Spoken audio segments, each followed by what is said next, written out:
Hello and welcome back to another video. Today we're looking at smart pointers in Rust, specifically the box type.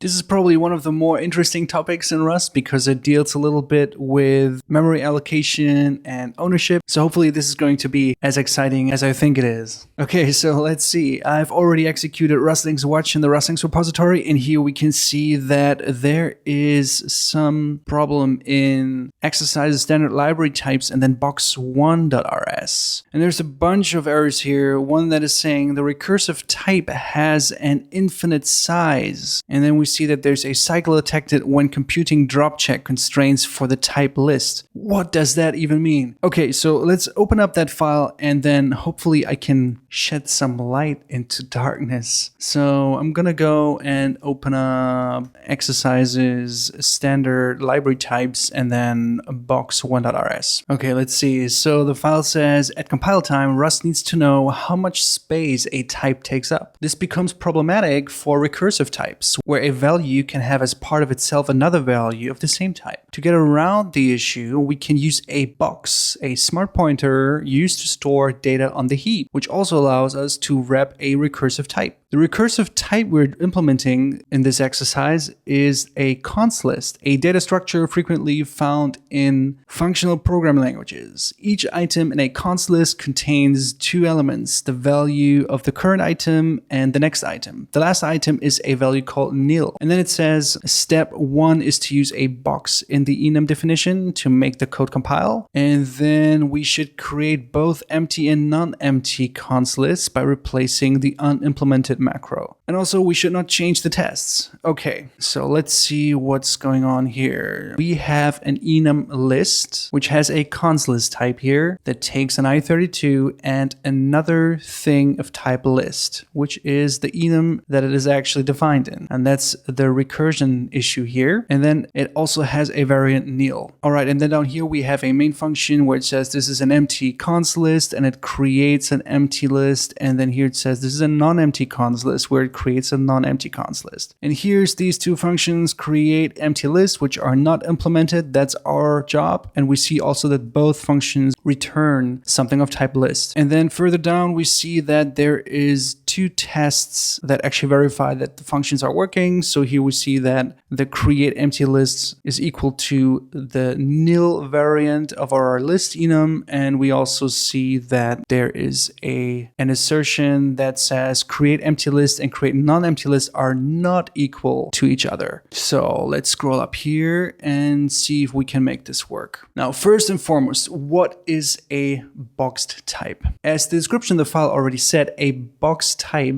is a type in Rust that allows us to store values on the heap. Now, you might be wondering, what does that mean? Why is that even necessary? And that is a very good question because it's kind of essential to understanding how Rust manages memory for us. We've already talked about the stack and the heap in Rust in one of our other videos. I think it was the one about strings and string slices. So you might want to check that one out. I put it in the description in the video. And there we've seen some visualizations.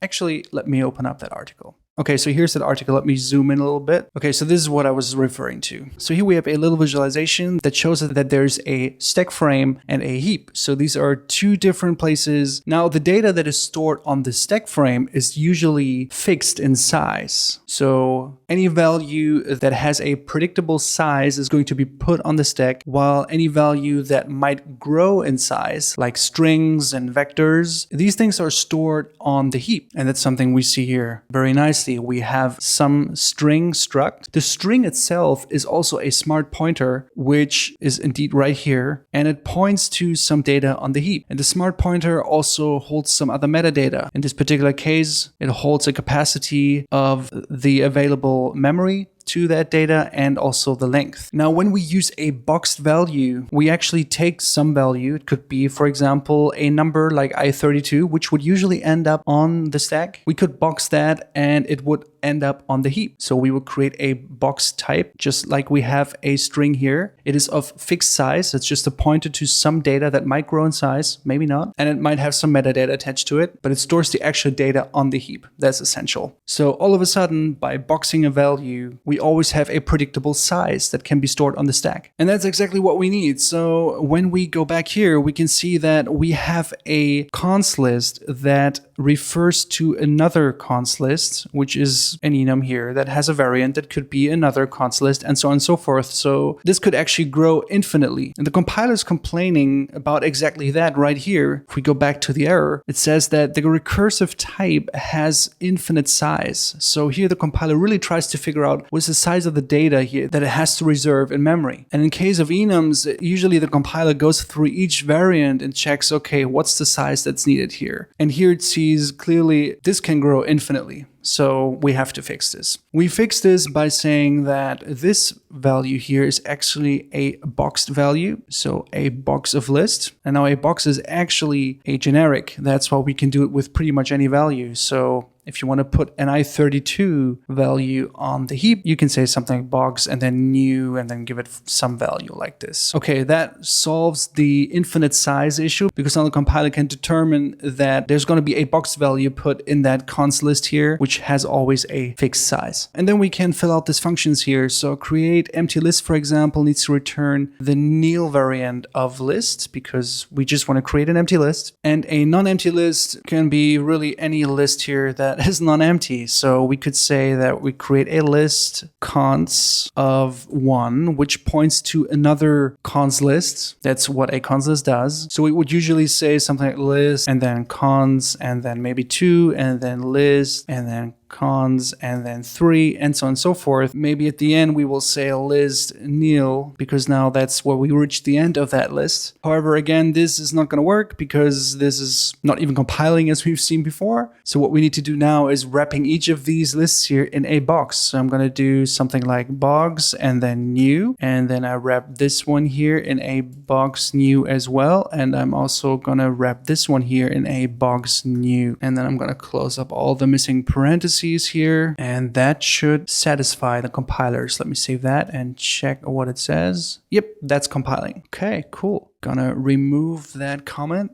and consider it done. And that was a little introduction into the generic smart pointer type box, which lets us store any kind of value on the heap if we need to. Thanks for tuning in.